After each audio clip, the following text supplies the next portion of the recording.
a woman dreams of a golden scarab. In the dream, it's precious, alive, glowing, impossible to ignore. The next day, she's sitting across from Carl Jung, recounting it. As she speaks, there's a sound behind him, a light tapping at the window. He turns and opens it, and there, defying season and probability, is a beetle. Not just any beetle, a scarab, green and gold. Not from Egypt, from the air, from nowhere. He catches it gently, places it in her hand. And the dream collapses into reality. No one died, no miracles occurred. But something broke open in her, something that had been holding her psyche in a cage made of logic. She wept, not because she understood it, but because something finally made her feel seen.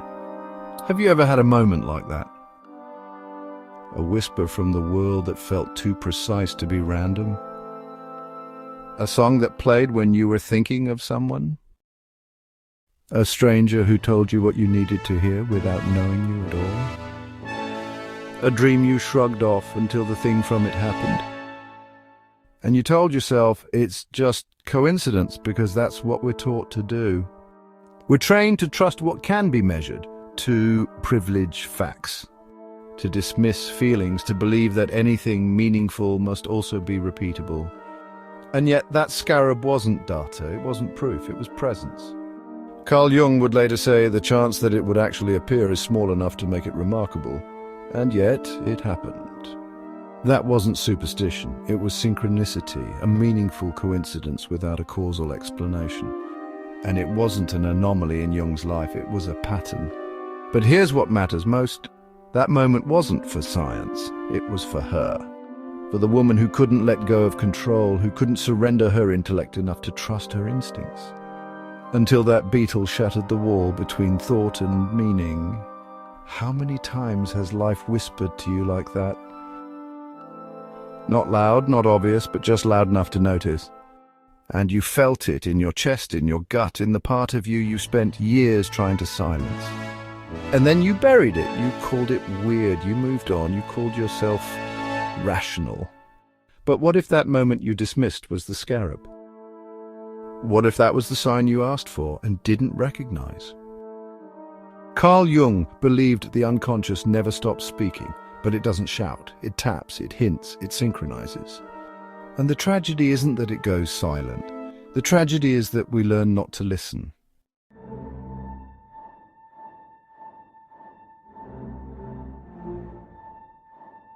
It begins subtly, a dream that repeats, a name you hear 3 times in a week, a symbol that follows you, a strange moment where your thought appears on someone else's lips. You feel it, but you push it away. Because you're not that kind of person, you're grounded. You're rational. You believe in evidence and odds, not whispers and symbols. And yet you feel something, a friction, a pulse, a sense that maybe life is hinting at something beneath the surface. Carl Jung named that feeling synchronicity, not randomness, not superstition, but meaning without cause. And a causal link between your inner world and the outer one. Jung saw these moments not as spiritual hallucinations, but as signals.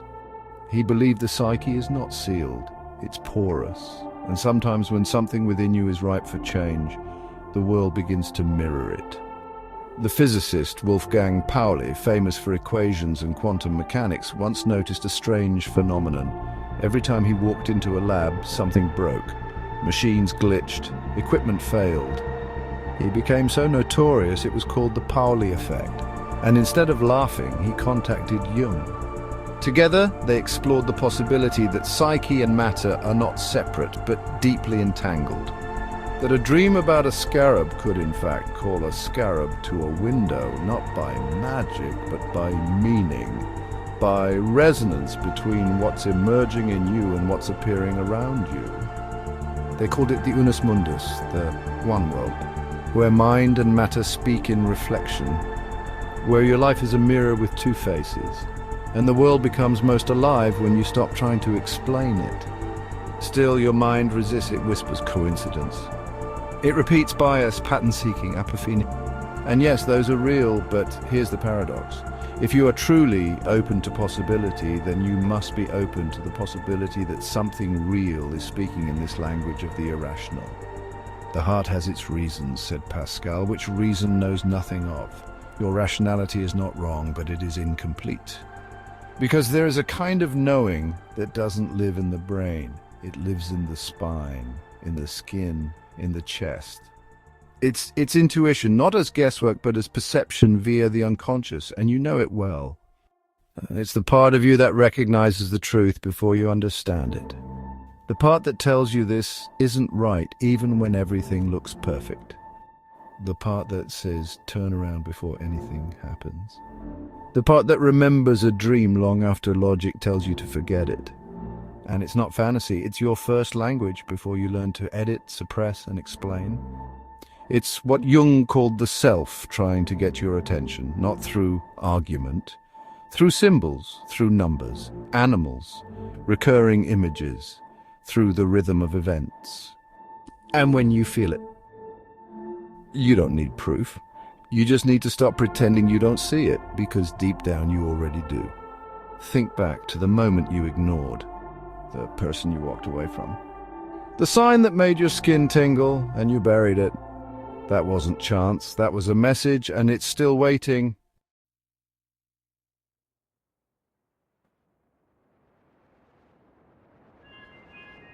He always laughed when she talked about her dreams. She would wake up and describe them, snakes in doorways, oceans inside elevators, old lovers returning with empty hands. He'd nod, smile, sip his coffee. You really should write fiction. What he didn't say was that her dreams scared him, because they seemed to know things. Because sometimes they echoed conversations they hadn't had yet, because once she dreamed of a funeral and 3 days later they got the call. But he had built his life on logic. He was the man with the plan. Spreadsheet, rational explanation. So he never asked what the dreams meant until the day she left. Without a fight, without a mess, just silence. And for the first time, he couldn't explain it. He couldn't control it. And when he finally opened the journal she'd left behind, there it was, a dream, dated months before. I walk away. He doesn't notice. I disappear. He stared at the page for hours, because he realized she had been trying to tell him everything. He just didn't know how to listen. You don't have to be that man, but you probably know his silence. You know what it's like to keep everything safe, to choose logic when your body says no, to quiet the whisper that something is off, because that whisper doesn't fit the model you built to survive. Carl Jung called it the war of opposites, not good versus evil, not right versus wrong, but the ego versus the self, the conscious mind clinging to structure while the unconscious longs to be known. You tell yourself you're being careful, but really you're being afraid of being wrong, afraid of being ridiculed, afraid of losing control over a life that was never under control in the first place. And so you project, you mock people who believe in signs. You roll your eyes at intuition. You ridicule those who cry at poetry or claim to see meaning in coincidence. But deep down you're not laughing, you're aching. Because you remember when you used to feel wonder, when you followed your gut, when you had dreams that mattered. But the older you got, the more you edited yourself, until the part of you that saw beauty in symbols became someone else's cliché. That is the war, and most people never admit they're fighting it. But the consequences are everywhere. You feel flat, even when everything is going right. You feel lost, even when the map is clear. You chase success, and yet you feel unseen, even by yourself. This is the shadow Jung spoke of, the repressed self, the forgotten self. The part you exiled when you chose certainty over wholeness. And here's the paradox. The more you suppress the irrational, the more it controls you. You become reactive, dismissive, numb. And the signs? They don't go away. They just get louder. Until your dreams turn dark, until your body starts to speak in symptoms. Until one day everything you ignored becomes everything you can't escape. You don't need to believe in magic to feel this, you just need to be honest. What have you pushed away? What part of you have you disowned because it didn't fit into logic? What dream did you ignore because it was too painful to believe? The war isn't between science and spirit, it's between control and surrender. between staying safe and becoming whole. And the first act of ending that war is not winning, it's listening.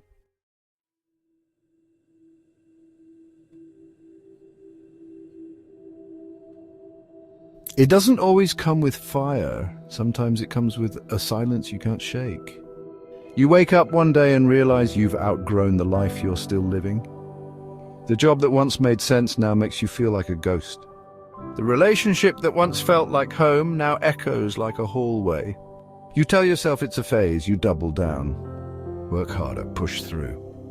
But something inside you knows. And eventually it breaks. Maybe it's a mistake that costs you everything. Maybe it's a loss, a betrayal.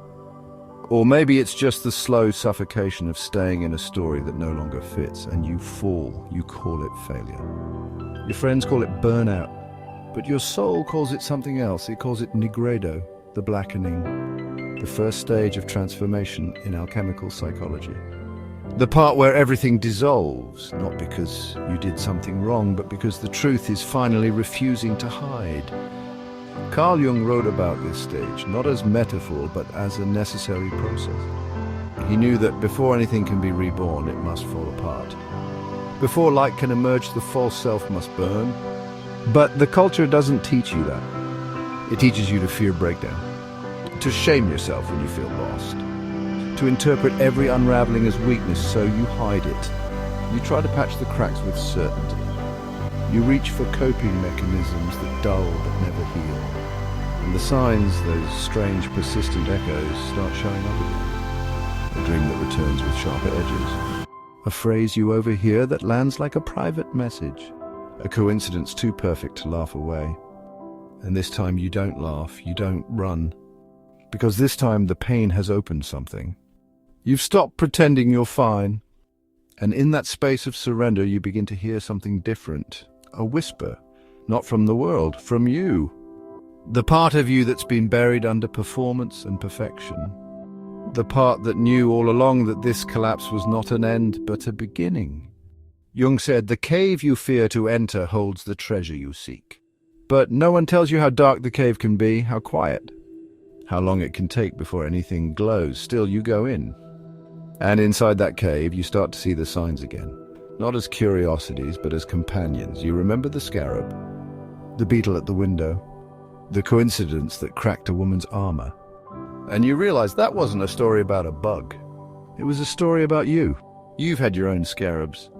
You just didn't trust them, because trusting would have meant changing, and changing meant loss. But now, you've already lost what wasn't yours. And so for the first time you can see clearly that it wasn't failure, it was the self trying to come alive. And the signs were never random, they were just waiting for you to break open.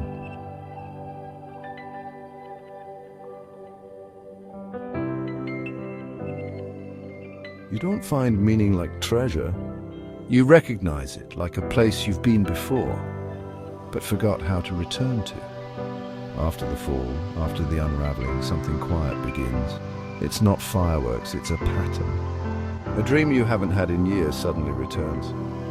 A phrase someone whispers echoes something your grandmother once said. A book you never meant to read falls open to the exact page you didn't know you needed. And this time you don't look away, not because it's dramatic, because it feels personal. Like life is no longer random. Like the world is humming a tune only you can hear. Carl Jung believed these patterns are not hallucinations or hopeful projections. They're how the unconscious guides you, through symbols, through repetition, through resonance. He called them archetypes, not characters, not cliches, but inherited blueprints of experience. The orphan, the wanderer, the wounded healer, the guide. They don't live in your mind, they live beneath it, in your recurring relationships, in your compulsions. In the dreams that return when you think you've moved on. When an archetype is activated, Jung said, it isn't just an idea, it's a force. It colors how you see the world. It shapes the choices you think are yours. It whispers this again until you understand. Think of the person who always falls for the unavailable one. The artist who never finishes their work. The child in the adult body still seeking a mother they never had. These aren't mistakes, they're repetitions, and repetitions are invitations. Jung didn't see the psyche as a machine. He saw it as a living myth. And the signs you keep noticing, the numbers, the animals, the dreams, they aren't proof of magic. They're reminders of your map. Because the unconscious is not chaotic, it's intelligent, it's generous. It's always trying to bring you home. But it doesn't use straight lines, it uses symbols. And when you learn how to read them, everything changes. The world begins to mirror your inner life. Coincidence starts to feel like choreography. And the same experiences that once broke you begin to feel like they were teaching you how to return. This is what Jung called individuation. The slow, sacred process of becoming who you really are, not by adding more, but by remembering what's already within. You realize the signs were never separate from you. They were you trying to be heard. And every time you listened, even a little, the path reappeared beneath your feet. You just forgot how to trust it. But now you're beginning to remember.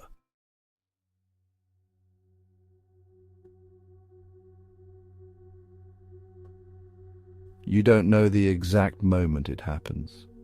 But one day the noise quiets. Not because the world changed, because you did. You stop asking the same questions over and over.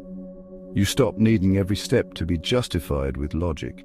You stop chasing clarity like it's something outside yourself. And in the stillness that follows, something begins to return, not as a concept, as a voice. The one you drowned out in the name of being practical. The one you silenced when you chose safe over true. The one you used to call foolish until it saved you. Jung called that voice intuition, not wishful thinking, not gut impulse. But perception via the unconscious, the soul's way of knowing before knowing. It doesn't argue, it doesn't rush, it just waits. For when you're quiet enough to hear. And now you are. You walk into a room and feel what's off before anyone speaks. You dream something, and instead of dismissing it, you write it down. You follow a strange nudge, not because it's logical, but because it rings. And it leads you somewhere real. This is what it means to live symbolically. Not as an escape from reality, but as a deeper intimacy with it. To see meaning not as decoration, but as structure. To know that behind the visible world is a pulse, a rhythm that's always been trying to find you. And it has. You no longer need signs to shout, you hear the whispers. You trust the quiet nod of recognition that comes when the inner and outer finally align. This is not about becoming mystical, it's about becoming honest. Because the part of you that longed for signs never needed convincing. It needed permission to believe what it already knew. To remember what it always felt, to return to the trust you had before the world told you to stop feeling. And now that you've made it here, now that you've walked through the forgetting, the collapse, the pattern, the mirror, you begin to see it clearly. The signs were always there, in the silence, in the symbols, in the spaces you ignored. You just didn't trust what you couldn't see, but you do now. So if this spoke to something you thought you lost, if a dream came back or a scarab finally made sense, tell us. Leave a comment. Because someone else might be looking for the same sign you once ignored. And if this helped you hear your soul a little louder, then subscribe. Not just to this channel, but to the life that's been waiting for you to listen. The unseen has never stopped speaking, and now neither will you.